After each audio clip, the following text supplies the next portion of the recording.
Sir ನಮಸ್ತೆ. ನಮಸ್ಕಾರ sir. Sir, ಈಗ ಸಾರ್ವಜನಿಕರು ನೀರಿನ ಬಳಕೆನ ಯಾವ ರೀತಿ ಮಾಡ್ಬೋದು? ಈಗ ಇನ್ನೇನು ಬೇಸಿಗೆ ಕಾಲ ಪ್ರಾರಂಭ ಆಗ್ತಾ ಇದೆ.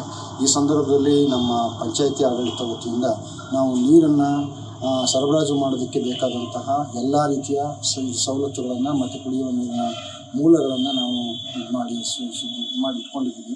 ಈಗ ಹಾಗೆಯೇ ನಾವು ಈಗ ಸಾರ್ವಜನಿಕರಿಗೂ ಕೂಡ ಮನವರಿಕೆ ಮಾಡಬೇಕಾಗಿರುವಂಥದ್ದು ಪ್ರಮುಖವಾಗಿರ್ತದೆ. ಯಾಕೆಂದರೆ ಕುಡಿಯುವ ನೀರು ಈಗ ಪ್ರಮಾಣದಲ್ಲಿ ಕಡಿಮೆ ಆಗೋದ್ರಿಂದ ಬೇಸಿಗೆ ಕಾಲ ಪ್ರಾರಂಭ ಆಗೋದ್ರಿಂದ ಸಾರ್ವಜನಿಕರು ನಮ್ಮ ಜೊತೆ ಸಹಕಾರವನ್ನು ಕೂಡ ಮಾಡಬೇಕು. ಜೊತೆಗೆ ನಾವು ಕೂಡ ಹೆಚ್ಚುವರಿ ಬಾವಿಗಳನ್ನು ತೋರಿಸಿದ್ದೀವಿ. 14 ಫೈನಾನ್ಸಲ್ಲಿ ಬೋರ್ಗಳನ್ನು ಕೊಡಿಸಿ ಇಟ್ಕೊಂಡಿದ್ದೀವಿ, ಆ ಥರ ಏನಾದರೂ ಸಮಸ್ಯೆ ಆದರೆ ಅಂಥೇಳಿ. ಹಾಗೆಯೇ ಈಗ ಇರುವಂತಹ ಮೂಲಗಳಿಂದ ಕೂಡ ನಮಗೆ ನೀರು ಸರಬರಾಜು ಆಗ್ತಾ ಇದೆ.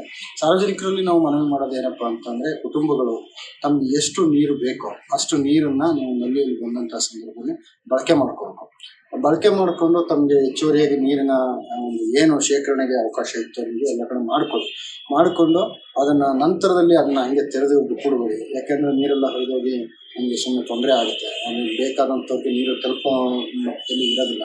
ಹಾಗೆಯೇ ನೀರು ಮುಂದಕ್ಕೆ ಹೋಗಬೇಕು ಅಂತಂದರೆ ನೀವು ಟ್ಯಾಪ್ಗಳನ್ನ ಆಫ್ ಮಾಡಿದ್ರೆ ಪಾಪ ಮೇಲೆ ಎತ್ತರವಾದ ಪ್ರದೇಶಗಳಿರುವಂಥದ್ದು ಕೂಡ ನೀವು ಸರಾಗ ಹೋಗ್ಬೋದು, ಅವ್ರಿಗೂ ಕೂಡ ನೀರಿನ ಅಭಾವ ಆಗುತ್ತೆ.